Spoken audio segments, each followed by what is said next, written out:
My parents sat me down for a serious talk. Dad slid a paper across the table. It was a bill for my childhood. I laughed, thinking they were kidding. Then Mom said, "We expect payment immediately."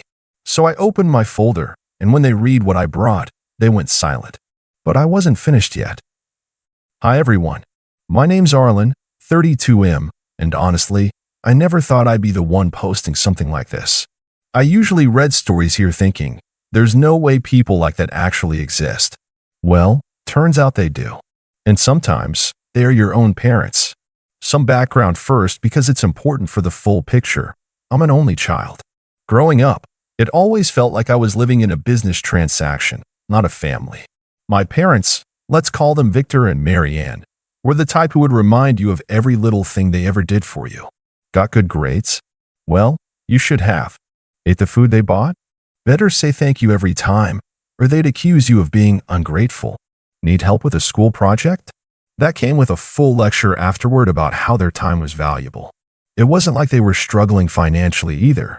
Victor has been in real estate for decades, and Mary Ann used to manage a local bookstore before she retired early to focus on the home, her words. Money wasn't endless, but it was there. Yet somehow, I was raised to feel like I was constantly a burden. Birthdays were strange. Instead of celebrating, they would make a point of listing all the expenses they had to cover that month, and my gifts would usually come with a comment like, "We had to tighten the budget to afford this, so appreciate it." I learned early on to keep my expectations low. Despite everything, I worked hard, got good grades, earned a scholarship, and moved out at 18. From that point on, I kept a polite distance. Phone calls on birthdays. Maybe a short visit during the holidays if I had the energy. I think deep down, I was always hoping they'd eventually realize how toxic things had been and try to make it right. That brings us to 2 weeks ago. It was a Thursday evening, and I had just gotten home from work. I work in software development now, nothing glamorous, but it pays well and gives me the quiet life I always wanted. I was making dinner when my phone buzzed. It was a text from Mary Ann. Family meeting. Sunday, 3 p.m. Be there. Important. No please, no explanation, just an expectation. Classic. I almost ignored it. Almost. But some part of me, the same part that spent too many years trying to earn a scrap of approval, thought, what if it's serious? What if they're sick? What if they finally want to talk? So, against my better judgment, I replied, I'll be there. Sunday came. It was one of those sticky, gray afternoons where everything feels heavier than it should. I parked in front of the house I grew up in, just sitting in the car for a minute, staring at it. Same cracked walkway. Same faded blue siding. Nothing had changed except maybe a few more weeds in the yard. I knocked once out of habit before letting myself in. The door was unlocked. Inside, the air smelled faintly of lemon cleaner, sharp and unpleasant. Victor was already seated at the kitchen table, a folder in front of him. Mary Ann was fussing at the counter, pretending to rearrange a bowl of plastic fruit. You're late, Victor said without looking up. It was 3:02. Traffic. I lied, dropping my keys into my pocket. Mary Ann finally turned around, hands folded, smile thin as wax. Sit, Arlen, she said. We have something important to discuss. I pulled out a chair, feeling oddly formal, like I was in a meeting with my old school principal. The table between us was empty except for that folder, neatly centered. Victor adjusted his glasses, cleared his throat, and pushed the folder toward me with 2 fingers. Go ahead. Open it. I hesitated, glancing between them. Neither looked nervous. In fact, they looked satisfied, like they'd been planning this. I opened the folder. Inside was a thick packet of papers, clipped neatly together. At the top of the first page, typed in bold letters, were the words, Summary of Expenses, Raising Arlen R. I blinked, thinking it must be some kind of joke. I glanced up, half laughing. You're not serious. Victor's face didn't so much as twitch. We are entirely serious, he said. That document details the costs we incurred raising you. It is a full accounting. Mary Ann nodded, adding helpfully, we included receipts where available. I flipped to the second page, then the third. It wasn't just broad categories, either. It was absurdly detailed. Hospital delivery, $12,643, childcare, ages 0 to 5, $37,900. Groceries, Arlen's portion only, estimated $22,450. Electricity and water, prorated based on occupancy, $8,120. Vacations, Arlen's share, $6,600. There were hundreds of entries. Every soccer cleat, every eye exam, every Christmas gift over $50 had its own line item. I flipped toward the back. There was a grand total at the bottom, bolded and underlined, $207,533.89. I let out a slow breath, trying to process it. You want me to pay you $200,000? I asked, my voice strangely calm. Victor steepled his fingers. That is simply what is owed. We expect payment immediately, Marian chimed in. I stared at them, heart thudding slowly in my ears. Not angry yet, more stunned. Like I had stepped into a world where logic no longer applied. And if I don't? I asked after a moment. Marian pursed her lips. We would prefer not to involve legal channels. There it was. The unspoken threat, wrapped in a sugar-coated tone. Because of course it wasn't enough to make me feel guilty. They wanted to scare me too. I closed the folder slowly, sliding it back across the table. For a long second, I said nothing. I just looked at them, really looked at them. Same faces, same entitled smirks, same people who had spent my whole life making me feel like I owed them for existing. But what they didn't know was, I hadn't come empty-handed either. Without a word, I reached down into my bag and pulled out a folder of my own. Thicker, heavier, years in the making. I set it on the table, nice and deliberate. Marianne's smile faltered. Victor squinted at the folder like it might bite him. What's that? Victor asked. I opened it slowly, letting them see the first page. It was neatly organized, too. My notes, my records, my proof. You kept track of your expenses? Marianne asked, a note of confusion creeping into her voice. No, I said quietly. I kept track of yours.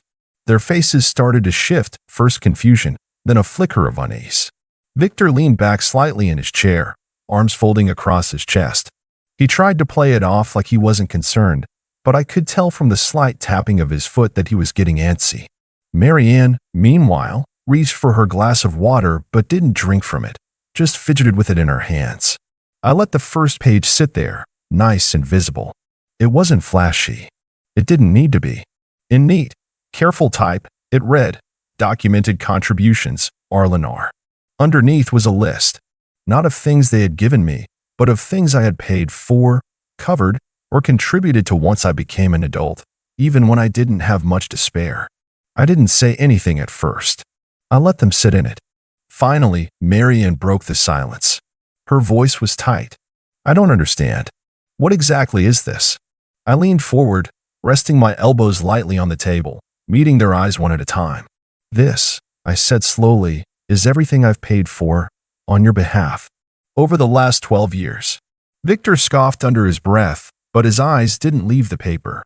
Marianne, however, still seemed determined to keep the upper hand. She gave a tight smile, the kind she wore at church when she didn't like someone but wanted to look gracious. Arlen, we never asked you to pay for anything, she said in that sugar-sweet voice she always used when she was about to say something deeply cutting. No, I agreed. You didn't ask. You expected. There's a difference. I watched the flicker in Victor's eyes. He knew exactly what I meant, even if he wasn't ready to admit it out loud. I flipped to the next page. The sound of paper sliding over paper filled the tense kitchen. The new list was even longer. Each item dated. Each amount carefully noted. 2019. Paid for Victor's car repairs, $1,200, 2020. Covered 3 months of their mortgage when Dad was between clients, $3,600, 2021. Paid off Mom's credit card to prevent collections, $5,800, 2022. Sent monthly grocery money for almost a year, $400 x 10 months equals $4,000, 2023. Paid hospital bills after Dad's minor surgery not covered by insurance, $7,500, 2024. Gave $2,000 gift when they claimed tax season wiped us out, and on and on. I didn't even list the smaller things, the holidays where I bought all the food, the times I took them out for dinner because things are tight right now, the countless little loans that were never repaid. All told, my total was just shy of $30,000. I saw Marianne's fingers tighten around her glass.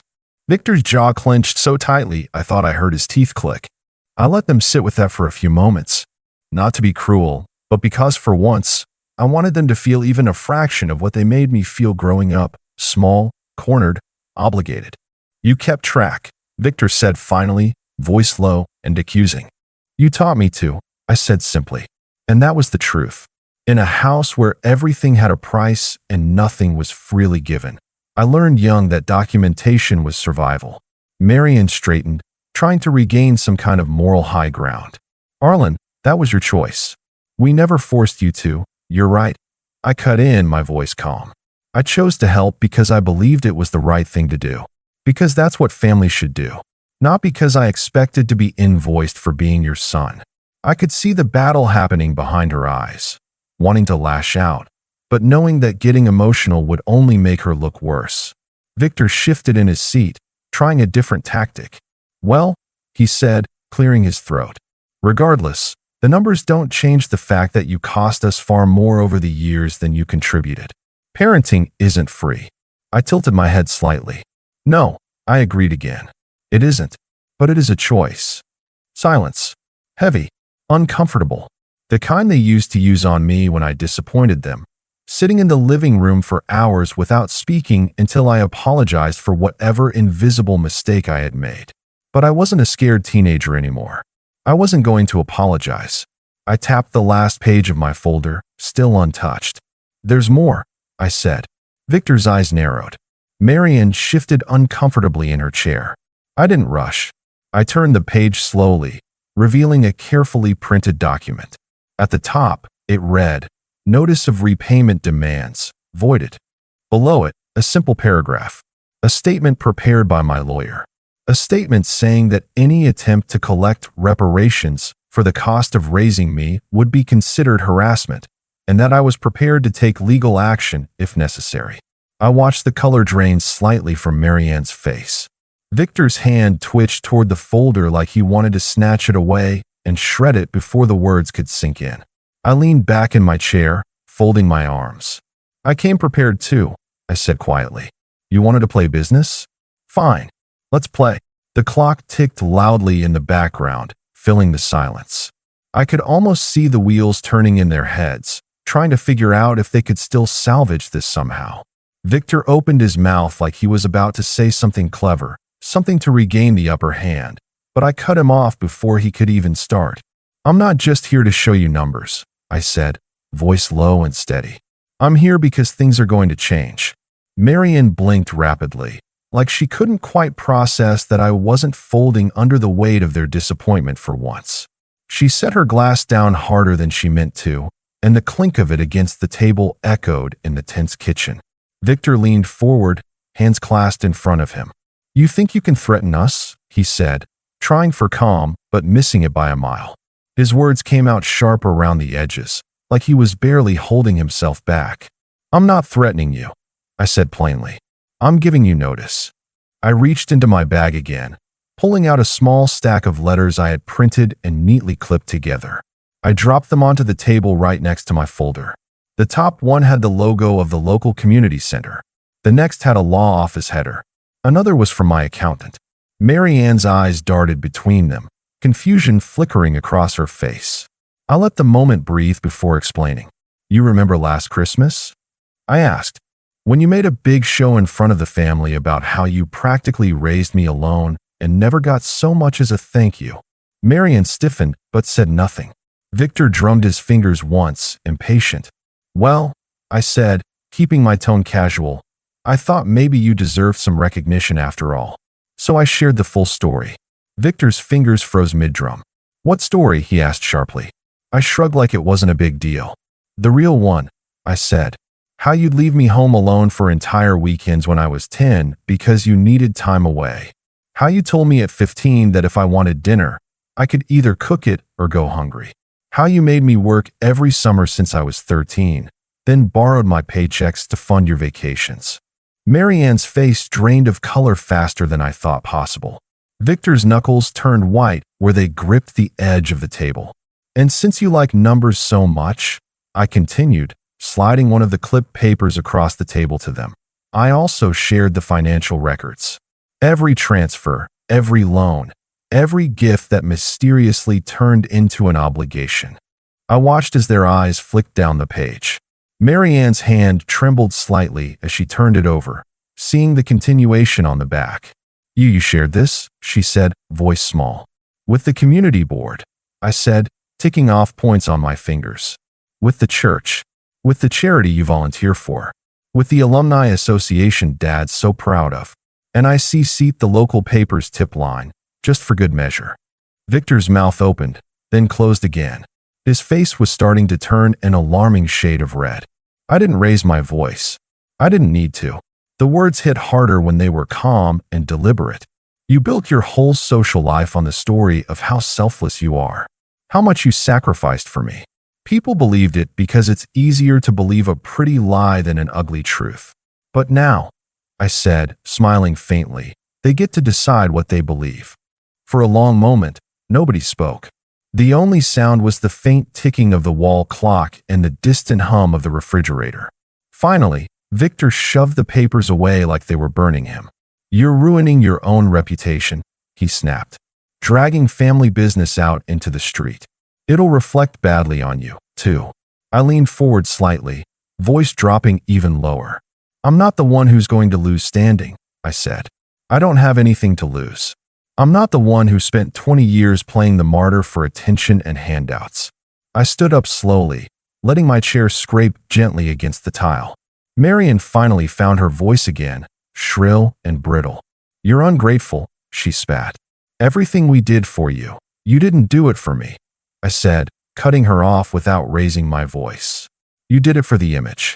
I gathered my papers neatly, sliding them back into the folder.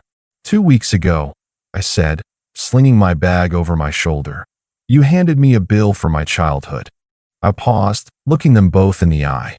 Today, I handed you the invoice for your lies. I turned to leave, but just before I reached the front door, Victor's voice rang out behind me. This isn't over, he said. I paused with my hand on the doorknob. I glanced back once, just enough to see their furious, panicked faces. No, I agreed softly. It's not. Then I stepped outside into the chilly spring air, pulling the door closed behind me. The drive home that night was quiet, but my mind wasn't. Even though I kept replaying everything over and over, there was no part of me that wished I had handled it differently. Still, I knew better than to think it would end neatly just because I had walked away. Sure enough, 2 days later, the fallout began. First came the messages, long, frantic texts from Marianne that shifted rapidly between guilt-tripping, scolding, and begging. Things like, family doesn't air dirty laundry. You're ruining your father's health with all this stress. We did our best, even if you can't appreciate it. You've broken our hearts. Victor, as usual, was quieter but somehow more threatening. His messages were short, clipped sentences. This will come back to you. You'll regret this. You think you've won? I didn't respond. I didn't engage. I had already set my boundaries when I walked out of that house. Responding would only give them more room to twist the situation and paint themselves as victims again. I wasn't interested in playing that game anymore. Instead, I focused on keeping my distance and letting the truth do what it does best over time. And it did. Over the next week and a half, I started hearing from a few mutual acquaintances. Quiet, awkward phone calls or hesitant emails. Some were friends of the family. Some were people from the church or organizations where my parents had built their perfect parent reputation. Most of them didn't know what to say. Some tried to stay neutral. A few were angry at me, convinced I had exaggerated everything out of bitterness. But more often, what I heard was surprise, doubt, even understanding. Apparently, once the surface was scratched, it wasn't that hard for people to start noticing the cracks. Stories that didn't add up. Fundraisers that mysteriously ended with little explanation. Loans they had quietly asked for, promising to pay back quickly, and then never mentioning again. One woman from their church actually told me, in a voice full of regret, "You're not the only one they leaned on. We just never wanted to believe it." I didn't take any pleasure in hearing that. I didn't feel vindicated or powerful. Mostly, I just felt sad. Sad that it had come to this. Sad that they had been given so many chances to be better and chose not to. Sad that in the end, there was no big confrontation where they realized how wrong they were and apologized. Because that's not how people like them operate. About a week ago, so just a little over a week after that night, my parents sent me what I can only describe as their final word on the matter, an email. It was short, cold, and formal. No apology. No real emotion. No ownership of anything they had done. Just a stiff paragraph stating that they accepted my decision to sever ties and that, effective immediately, they would no longer be extending invitations to family events unless I reconsidered my recent behavior and made appropriate amends. No acknowledgement of the years they spent chipping away at my self-worth. No mention of the manipulation, the gaslighting, the financial exploitation. Not even a thin attempt at understanding. Just a passive-aggressive message wrapped up in polite wording, making it clear that in their minds, I was the one who had wronged them. I sat there staring at the screen for a long time after reading it. There was a small part of me, buried deep down, that had still hoped, maybe foolishly, that they might see what they had done. That they might feel even a flicker of regret. That after everything, there might be some kind of real closure. Instead, they gave me exactly what they had always given me. Distance disguised as dignity, silence masquerading as maturity. I read the email once. Then I archived it without replying. That was the moment I realized something important. I didn't owe them anything. Not a defense. Not an explanation. Not even my silence or anger. Nothing. And that's where things stand now. I'm officially no contact with them. No more fake family dinners where every smile felt like it came with a hidden price tag. No more being summoned to gatherings just to be paraded around like some sort of prop. No more guilt trips disguised as checking-in calls. No more one-sided loyalty where loving them meant sacrificing parts of myself over and over again. It's not easy, though. People like to talk about going no contact like it's flipping a switch, cut, done, move on. But it's not like that. It feels more like stepping off a cliff into thick fog. You can't see what's ahead. You just have to trust that you'll land somewhere better than where you started. There's grief in it. A deep, aching grief, not just for the parents I never really had, but for the younger version of myself who kept hoping they might show up differently. You grieve the birthdays that turned into competitions, the milestones they minimized, the love you poured into a well that only echoed back emptiness. But as the days have gone by, something unexpected has taken root too. Peace. For the first time in my life, I don't wake up with a knot in my stomach wondering how I'm going to disappoint them next. I don't have to mentally armor myself before opening a text or walking into a holiday gathering. I don't have to wonder if today will be the day they find some new way to remind me that love was something I had to earn. I'm just living on my own terms, at my own pace, without looking over my shoulder all the time. And honestly, even though part of me will probably always wish it hadn't come to this, even though there's a scar where that hope used to live, the bigger, stronger part of me knows it was the best decision I've ever made. They sent me a bill for my childhood, and I handed them the true cost of their choices. And finally, for the first time, I chose myself.